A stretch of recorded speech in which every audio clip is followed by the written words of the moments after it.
Good afternoon, everybody. Welcome to the Town of Montgomery Industrial Development Agency meeting for June 8th of 2021. I'd like to call the meeting to order and introduce our board, of which we have a quorum.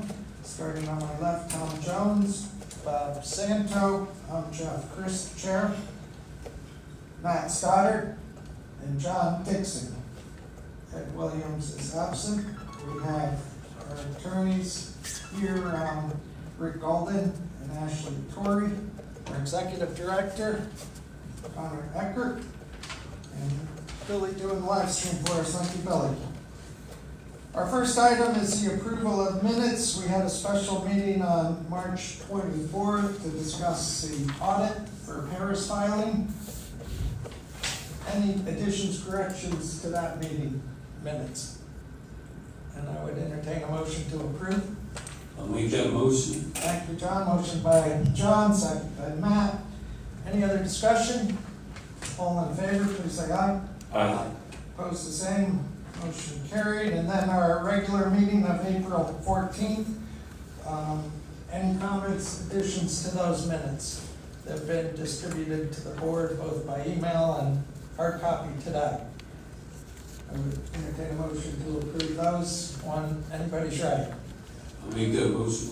Thank you, John. Second to that motion by Bob Santo. Thank you. All in favor, please say aye. Aye. Anybody opposed? Motion carried. And I'd like to, as is customary for our meetings, and I might just note that our main meeting was canceled because there was nothing too pressing on the agenda. And at this time, I'd like to open up the public comment session for items on the agenda. Is there anyone who would like to make a comment today? And I don't know if we have anybody on the phone. No one on the phone. Not hearing any requests to speak, we'll move on to a new application for financial assistance. Walden Construction Enterprise, LLC, and I might first ask Connor to open up the discussion, and then I'll introduce Michelle Kennedy for the presentation. Connor. Thank you, Mr. Chairman. And I will read a letter, public comment correspondence from State Senator James Kukas that was received around noon today.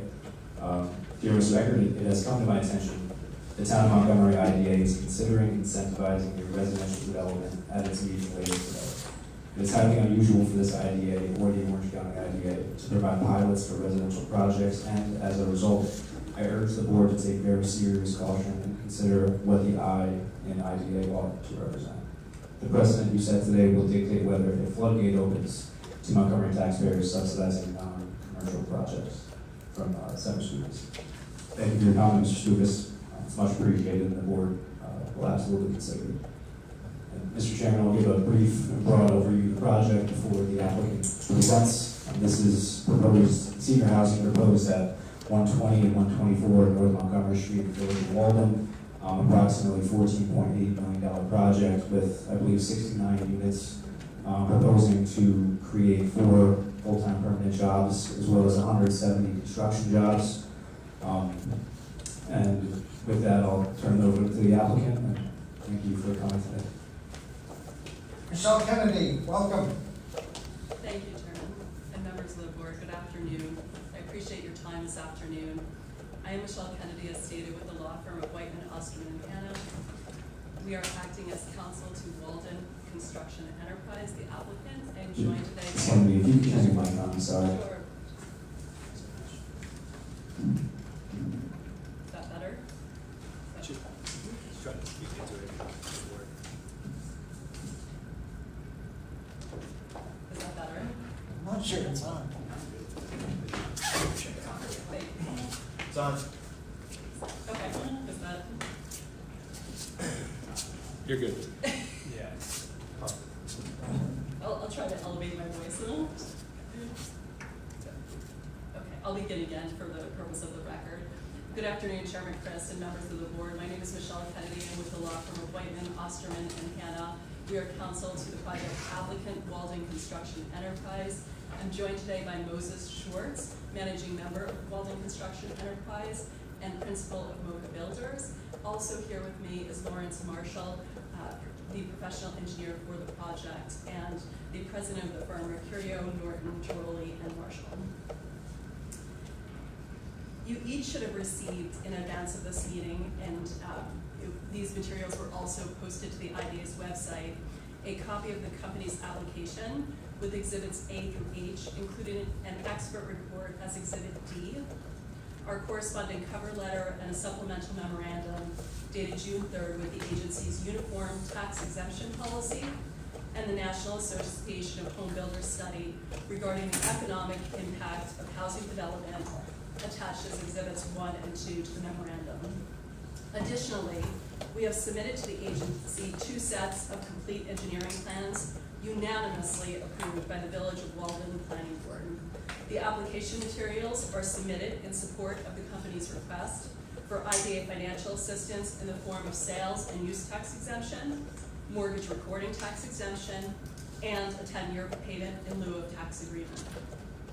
The proposed project involves the construction of 69 units for senior rental housing in the Village of Walden to be located at 120 and 126 North Montgomery Street, with amenities including a pedestrian connection to downtown, on-site walking paths, trails or gardens, a library, an exercise room, 24-hour security, elevator service, a caretaker's dwelling, a management office, a game room or recreation room, and a community room or social hall.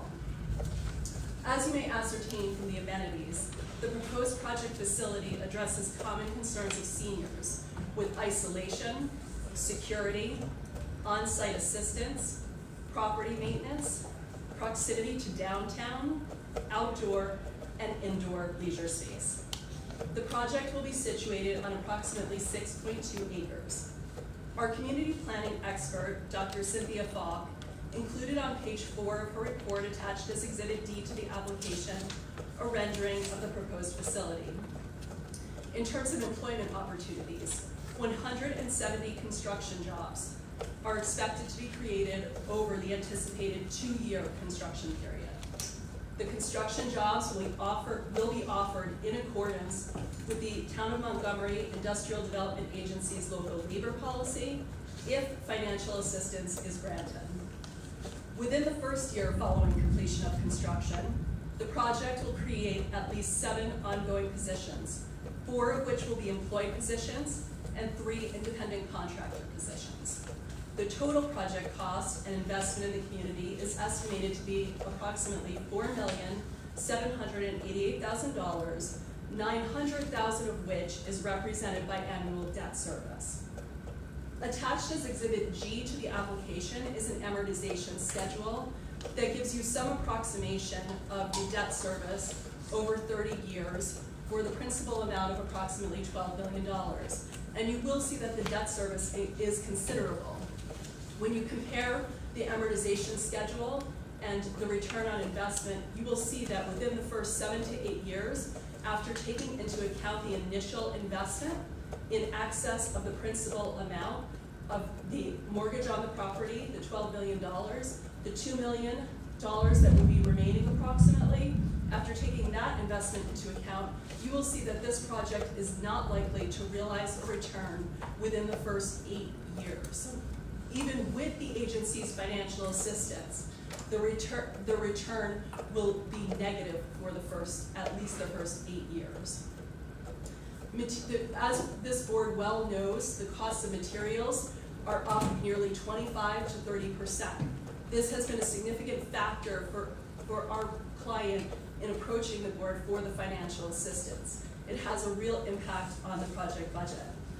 You will note, as you look at the project construction attached to Dr. Falk's report, again attached to your application as Exhibit D, that in the construction budget, in particular, lumber is noted as one of the most considerable costs for the project.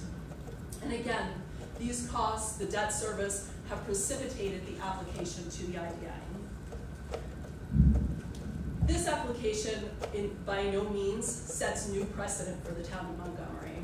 The Town of Montgomery Uniform Tax Exemption Policy in Section 8E specifically recognizes senior housing and workforce housing projects as eligible for a 10-year pilot. In reliance upon the Town of Montgomery Uniform Tax Exemption Policy, our client has incurred considerable expense in presenting a thorough application to the board. It is a fair question to ask, what is the legal basis, if any, for the inclusion of senior housing and workforce housing as eligible projects for a 10-year pilot in the Town of Montgomery Uniform Tax Exemption Policy? In order to answer this question, we turn to guidance from New York State, both in terms of regulatory agency opinions and case precedent. The case precedent in this area and the guidance is extremely limited. And given how limited the precedent is and the guidance that we've received from the courts, it can be explained very briefly and I think very crisply to the board. The New York State Office of the State Comptroller in 1985 issued a formal opinion which stated that the determination as to whether an apartment complex project constitutes a commercial activity within the meaning of Article 18A of the General Municipal Law, the applicable law, must be made by local officials based upon all the facts relevant to the proposed project. The Office of the State Comptroller, in the same decision, further opined that certain criteria should be met. These criteria are as follows, and they are simple. There are two criteria. The project, 1, creates employment opportunities, and 2, the project prevents economic deterioration. Scores of rental housing projects have been granted financial assistance by IDAs statewide over the last 50 years. Out of these, according to our research, 2 industrial development decisions to grant assistance were challenged in court.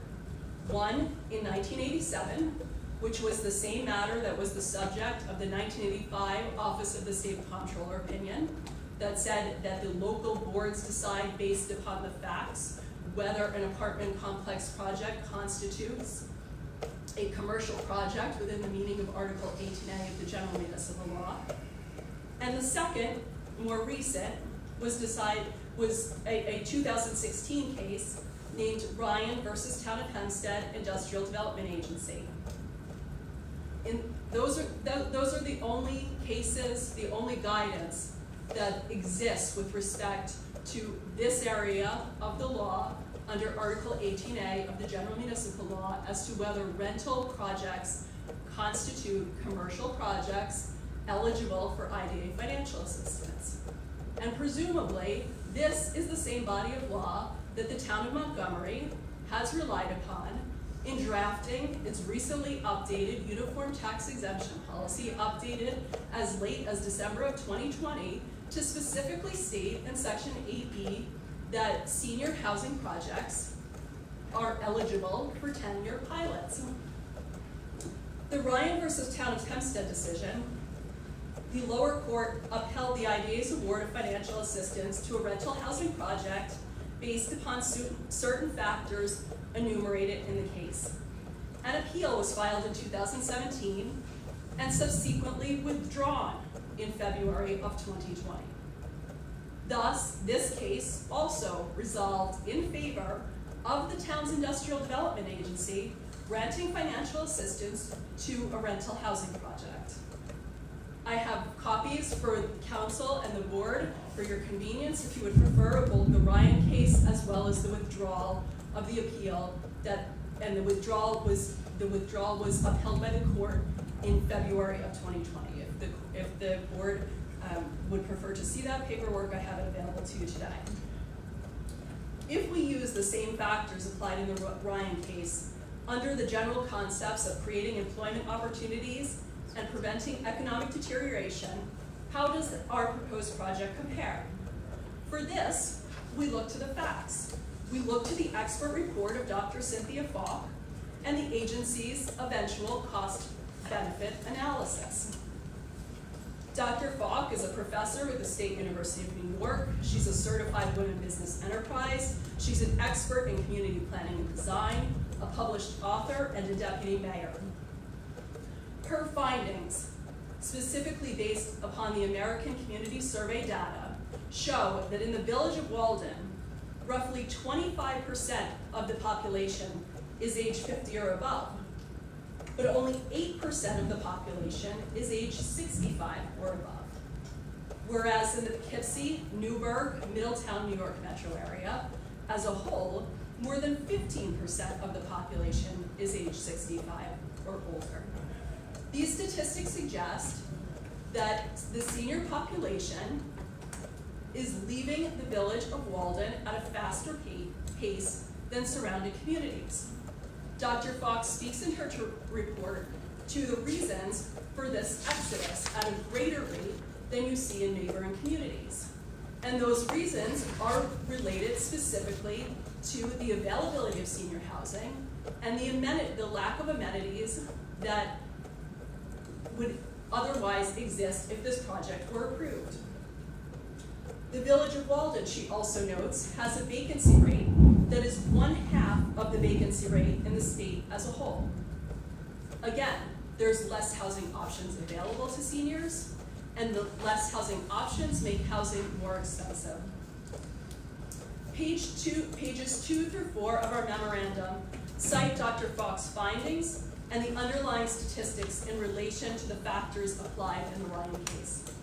Dr. Fox's findings are consistent with the Village of Walden comprehensive plan that recognizes the need for senior housing and other amenities geared toward people age 50 or older. Commercial projects under the Town of Montgomery Uniform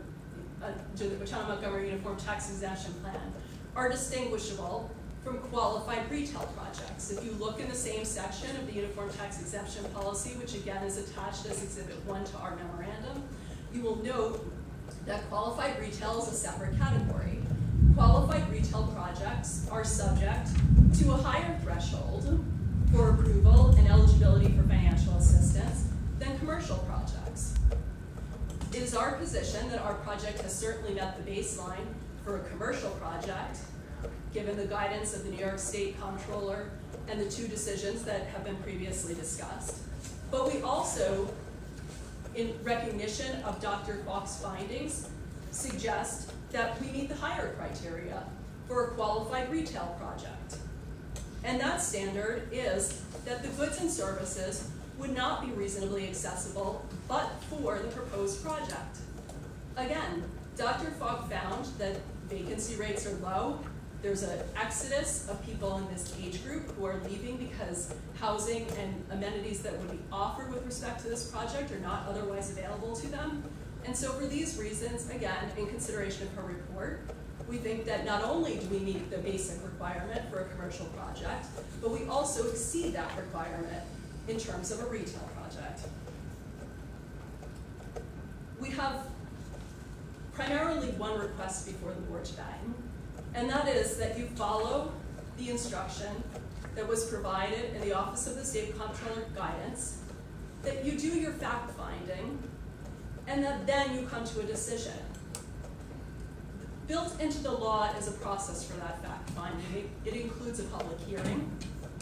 It includes the cost-benefit analysis. We ask you to take these steps that are part of your ordinary procedure, consistent with your own policy that specifically recognizes senior housing projects as eligible for financial assistance, and make a motion today to set a public hearing for your next meeting, as you would with respect to any other project that is specifically recognized under your Uniform Tax Exemption Policy as eligible for financial assistance. Again, our client has incurred considerable costs in providing a complete and thorough application. You will notice at the last exhibit to the application, we did a thorough analysis of both what the taxing jurisdictions could expect to receive over the term of the pilot, as well as the savings that the applicant would expect to receive. And when you look at that analysis, you will see that over that 10-year period, the return to the taxing jurisdictions increases expeditiously. The fire district and library district, their fees would not be affected in any way. You will see that there are increased, because of the increased assessed value, there will be increased benefit immediately to those districts. So I ask for the board to follow its normal course, to simply go through the procedures that you ordinarily would to reach a reasoned decision. If the board is considering altering its policy or deviating from its policy and determining that senior housing projects or workforce housing projects, contrary to the policy, are no longer eligible, we would ask that the board holds those discussions and deliberations within the open meeting, not as part of a closed-door session. I appreciate your time this afternoon. I appreciate your consideration, and I am confident that this board, as has always been my experience here, will sincerely consider the many merits of the project, will look carefully at the schedule that we provided regarding the savings and also the benefits to the taxing jurisdictions, and will not allow the opinion of any one person, one politician in a 2-sentence letter to overcome those deliberations. Thank you. Thank you, Michelle. Any questions from the board at this point? Tom? Chairman Chris, if I may? Yes. Our engineer has kindly prepared a Oh, I'm sorry. 5-minute presentation that I should have transitioned to. Yeah, that's if he makes fine. We'll do him first, okay, Tom? Lawrence, welcome. Good to see you. Good afternoon, Jeff. So very, very brief, just to provide the board with a visual. This site plan has received all the necessary approvals from the visual of what is happening on the site. The site is currently primarily vacant, located on the westerly side of North Montgomery Street or near State Route 52 in the village of Walden. The only structures that are on here are a small single-family residence and a garage, which will be converted into an office and a storage shed for maintenance on the facility. But access to the site would be maintained. If you've ever been past the site, there is an existing gravel driveway that services a small out parcel, 100-foot by 100-foot out parcel, that these two parcels actually surround. That will be maintained and improved to meet current New York State DOT standards. From there, we will turn to the south and then back to the west, or back to the north, to access an L-shaped senior housing facility. It's a proposed three-story building. Each story will contain 23 dwelling units on it. 68 of those are for senior. One is for caretaker. Parking is provided around the entire perimeter of the facility. Stormwater will be primarily infiltrated into the soils up above, and then there will be additional treatment and detention facilities down near the entrance. The Village of Walden Planning Board had taken great care in potential impacts of this on surrounding residences and existing developments. So there is an extensive landscaping plan that will be followed, including street trees along North Montgomery Street, street trees along the access drive that would service this facility, and then the entire facility will be run with a line of evergreens.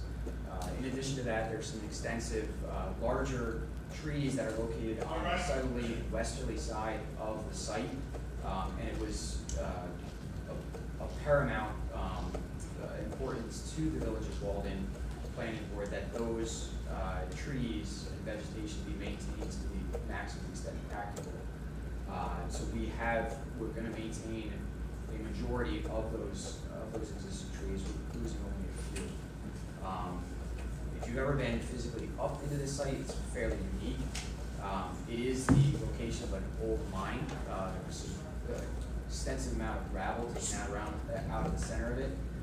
So there isn't a lot of large vegetation in the center that using or losing. And really, the larger vegetation is around the perimeter. So, lighting on the site is all downward facing, dark sky compliant, and in accordance with the Village of Walden regulations, there'll be no spillover of light onto any neighboring properties. Basically, a low lit facility that's safe to access without impacting neighboring properties. And that's pretty much the development in a nutshell. If you have any other questions, I'm happy to answer. Any questions for Lawrence? And Michelle, Tom? Yeah, no, and so thank you, and I was gonna say nice job, prosecutor, but felt it. Listen, I had a couple of questions and maybe a perspective to share.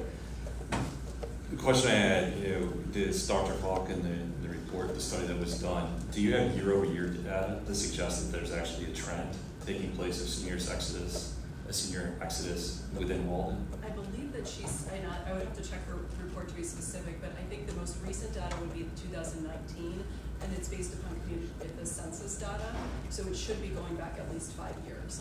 Yeah, if we're gonna use that as an anchor point that it's happening, we definitely would have to evaluate that as a fact.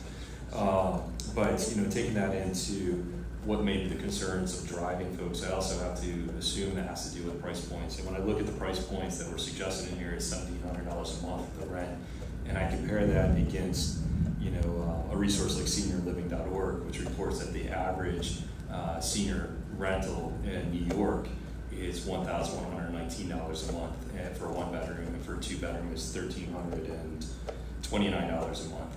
This feels like a significantly higher price point, which I don't necessarily would not connect to solving a problem, seniors leaving, making affordable space available. Dr. Fox stated in her report that when she looked at the comparable properties, and one which was one of the closest comparables was immediately across the street from the project, at the site that's being proposed, and the rent there was posted at $1,495 per month. These are intended to be 2-bedroom units, which influences the price, and of course the amenities would influence the price. We stated the $1,700 monthly rent figure as an initial rent figure. That is not, my client has not committed specifically to a rental price. That's what's in the application, referencing it, and I just think it's important to recognize that I think it's affordable housing that's needed for seniors in this area. So I would just caution your project and caution us to make sure that we're understanding that as far as the demographic. And then the last point that, the instruction that you said that we have to do fact finding and assessment of the policy is absolutely correct. It's also tying it back for the consideration of the best interest of the residents. And so that's not the only piece, is following the policy. It is that community understanding and need, which I think is just equally as important. That's right, and I think all of the points raised are beneficial. And as I said, in terms of our request to the board, our simple request at this juncture is to simply set this for public hearing. And if there are additional pieces of information, this is our first presentation, this is our first submission to the board of our application. If there are additional pieces of information that you require in terms of the affordability of rental housing, whether or not it's an appropriate price point for monthly rent, certainly we have no objection to providing further, and it doesn't have to come from Dr. Falk, it can come from another expert, it can come from the agency's own economic benefit analysis. We view this as the very first step. What we're asking you to do is to not close the door and to do so contrary to the Utah policy. Thank you. Any other questions? John? Yeah, I was just wondering, have there any other studies been done? Just the one? So I referenced in the memorandum, and I attached an economic impact of housing development study that is often cited by experts. It's provided by the National Association of Home Builders, and it looks at the derivative impacts economically of housing developments, and specifically it uses a model example of 100 apartments being developed and what you could expect to see within the first year, and then in recurring years thereafter. And so that information is also cited in the memorandum. Again, our intention was to present a thorough application that met what we saw as the criteria of the reports and the Office of the State Comptroller. There may be aspects to this project that the board would like to see fleshed out, and perhaps that, it is a discussion about affordability. Perhaps it has to do with other derivative economic benefits. Again, we're open to providing that information. We just simply ask that you give us some time to do so in advance of the public hearing, and if that time period alone allows us 4 weeks to come back and present further information. Matt? Yes, ma'am, I got you, while you're up. That's okay. Is this project in search of any other grants or savings funds? No. You're just coming in? I think as, again, a big part of what precipitated the need on behalf of the project is the increased cost of materials. The materials going up by almost 25%. And if you were to receive some of the tax incentives, would the seniors get any cost savings? In terms of the rent, I think yes, because if you look at, again, within your application, you ask for the return can expect to receive over the first 5 years. And so if there are tax savings, that does offset that negative return that's being projected currently. So it does allow for a more affordable potential house. So point to be the made. rent being at 1,700 would be a discounted rate? I think a client, I can't speak without discussing it with him, but I think we'd be open to discussion. Any other questions, board? Connor? Michelle, I think I at least would like a copy of those cases. Okay, I did bring them. Yes. If you leave them with us, please. And at this time, I would just ask council if there's anything they would like to discuss in open session before we consider an attorney-client session. Rick? No, there's nothing for open session at this time. Okay, so I would ask the board to take a recess where we can move into attorney-client session in the other room. I don't expect it to be very time-consuming, and we'll suspend this meeting for a few minutes and be back shortly.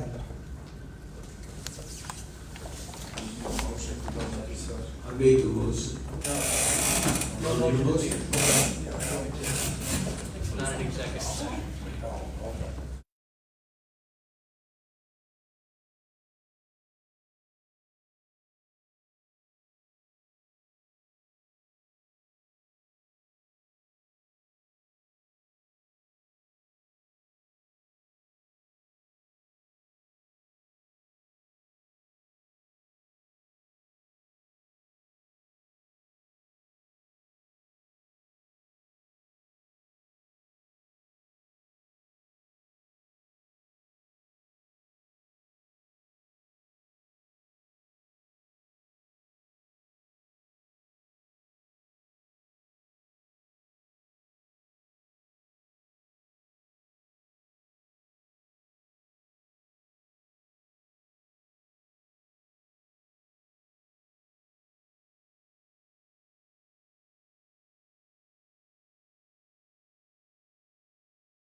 Montgomery IDA meeting will reconvene after an attorney-client session. I would like to thank the applicant for Walden Construction Enterprise, Michelle and Lawrence, for a very detailed presentation. Certainly an interesting project. Discussion with council. We're concerned that the law is not clear on the residential aspect as far as being eligible for the benefits. We plan to seek guidance from the ABO, the authority's budget office, and put consideration of the project on hold for the moment until we receive this guidance.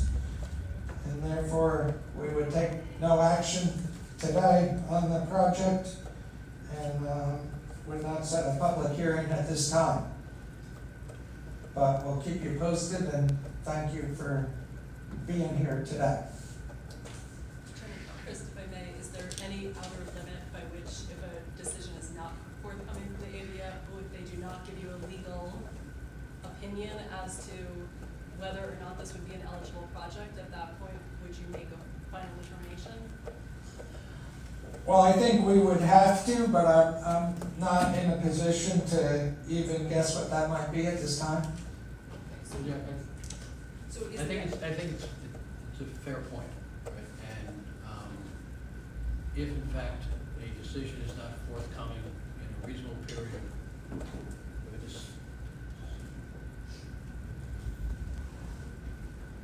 if a decision is not forthcoming in a reasonable period of time, then I think the board would go ahead and make a determination at that time as to what it plans on doing. may I ask counsel, is it customary for the ABO to issue legal opinions on the eligibility of projects? To my knowledge, it's not. However, the ABO is this body's state oversight board, and in which it exercises very clear and detailed oversight of IDA actions throughout the state. And so this board has decided to go ahead and seek their advice and then weigh that advice against. Are we aware of any ABO legal opinions? I don't know that it's going to be a legal opinion so much as controller's opinions aren't really legal opinions, they're controller's opinions. But the board wants to have the advice of the ABO on this issue, and then we'll weigh that and make a determination. So is there any specific time period in terms of the outer limit waiting for some type of opinion from the ABO? I think, right, the board hasn't set one, and I'm not sure that it's wise to set one at this time, because it may depend upon the initial reaction to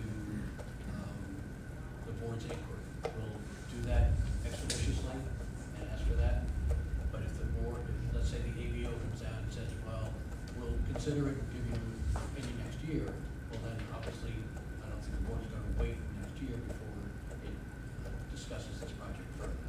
But if they say, we'll get back to you soon, then we'll wait for a reasonable time. And will the inquiry from the board to the ABO be in writing? Yes. And maybe receive a copy of a written Absolutely. inquiry? And would you commit to submitting a written inquiry within the next 2 weeks? Absolutely. Very good. Moving on to our next item today is marketing and outreach update Mr. Chairman. by our executive director. Yes. Am I on the wrong agenda?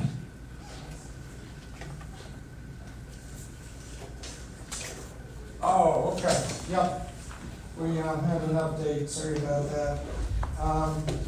The Army Corps of Engineers declaration of restrictive covenants for Project Sailfish. The board has a copy of that, and I would ask Connor to just brief us on the details of that. Briefly, from what I understand, Mr. Chairman, it's essentially the project restricting its not being able to touch a certain area of the land, around 1.7 acres, that's restricted wetlands commensurate with Army Corps of Engineer regulations. Is that correct, Michelle? Yes, there are restricted areas that are denoted. We have been provided a preliminary Exhibit B by the Army Corps of Engineers. It is subject to their final approval, so we would ask the board to approve the declaration of restricted covenants, and those are, the covenants themselves are fairly straightforward, which is to maintain trees and vegetation, preserve waters and wetlands, no structures or utilities, that there should be no dumping of trash, waste, garbage, there should be no construction of roads within the protected areas, no application of pesticides, no driving or use of any mechanical conveyance in the restricted areas. So again, fairly straightforward, simple protective covenants of the protected areas, but we would ask that the board's approval of the declaration, consent to the declaration, is subject to the final approval of council. And Rick and Ashley, would you have a thought on this? So these types of,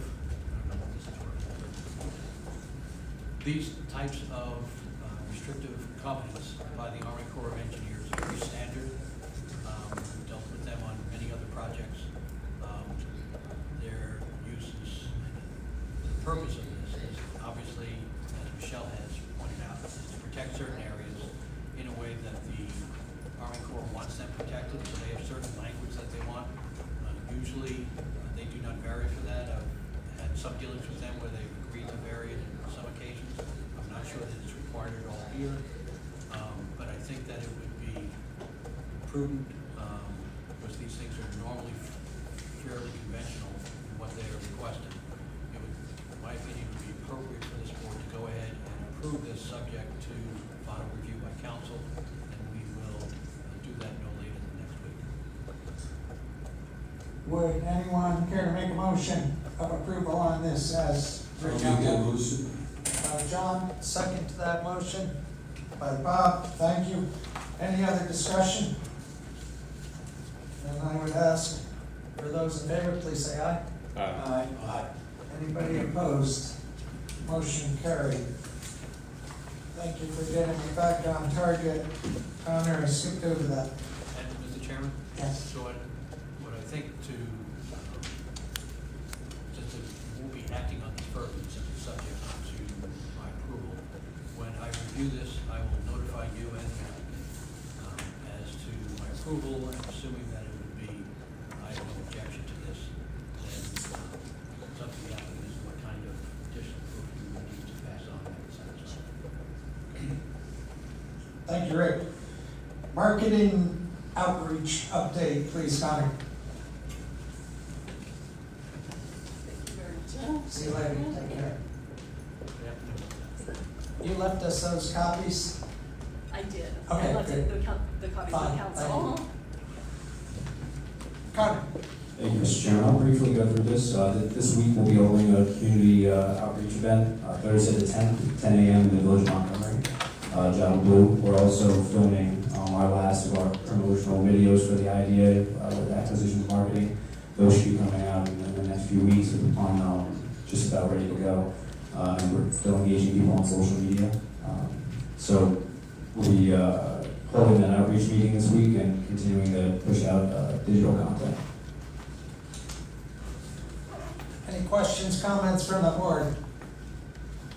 And let's move right into your executive director report. Mr. Chairman, just Yes. before you move on, just to follow up on that, we do have the copy that was provided for the Okay. board, so I can hand that up to you, and you can have it distributed among them. Okay, excellent, thank you.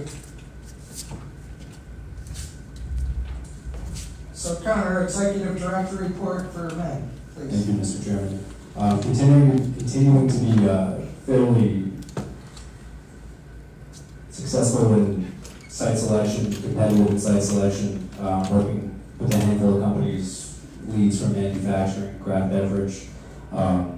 So, multiple things in the pipeline. Presented to the Orange County Legislature during the month of May, accompanied by our legal counsel regarding the county property on 17K and Barron Road. Participated in a New York State DEC focus group that targets the issues facing IDAs and legislation that can support economic development across the state. As I said, continuing to send out digital content and also working on a potential bond financing project through the CRC, the Capital Resource Corporation. And matters to take note of quickly, the industrial moratorium is going to be extended likely for another 2 months to allow the town board time to update the zoning. End of June, I'll be at a New York State EDC conference. Thank you for allowing me to go to that. Much appreciated. And Leadership Orange graduation will be June 15th, so that is coming to an end, and it's been a great process and a great learning experience. So I appreciate the opportunity, and thank you for sponsoring me. And that's really it, Mr. Chairman. Very good. Thanks, Connor. Any questions, comments? Moving on to the financial report, I believe we need to do April and May of 2021 since our May meeting was canceled. Matt? Absolutely.